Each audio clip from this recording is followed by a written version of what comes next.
Assalomu alaykum, hurmatli kitobxonlar. Norin tumani axborot kutubxona markazi mutaxassisi Gulsora Azizova bo'laman. Tumandagi 42-o'rta umumta'lim maktabiga tashrif buyurdim.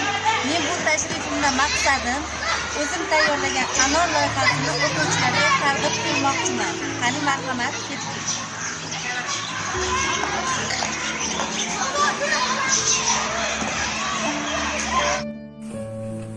Norin tumani axborot kutubxona markazi axborot bibliografiya mutaxassisi Gulsora Azizova bo'laman.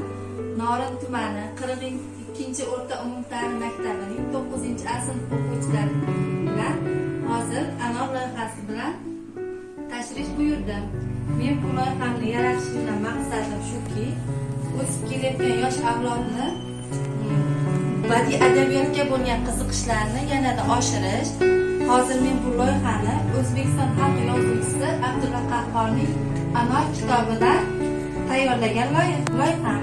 Men bu Anor kitobidan Anor hikoyasini o'qib, o'zimga shunday xulosa chiqardimki, shu hikoyadagi bir 10dan ortiq hikoyalar mavjud. Shu hikoyalardan savollar tuzdim. Hozir mana chiqib o'qiganlar bo'lsa, savollarimga javob berishlari mumkin. Kim chiqadi?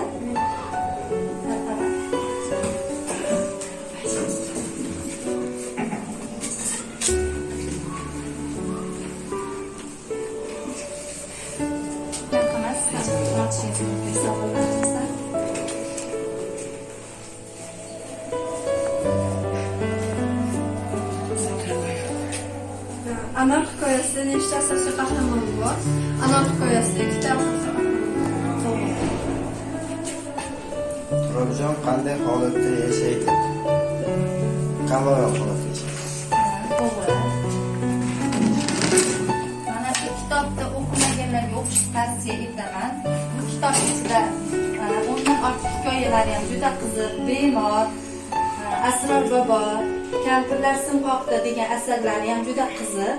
Hozir mana anorimizda QR kodi joylashgan. Shu QR kodi orqali skaner qilib bizni kanal gruppalarimizga a'zo bo'lishlaring mumkin kutubxonamizga.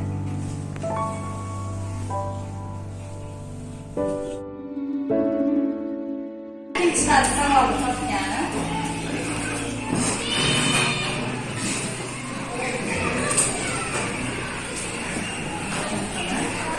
Anor hikoyasida nechta asosiy qahramon bor? Yana kim chiqadi?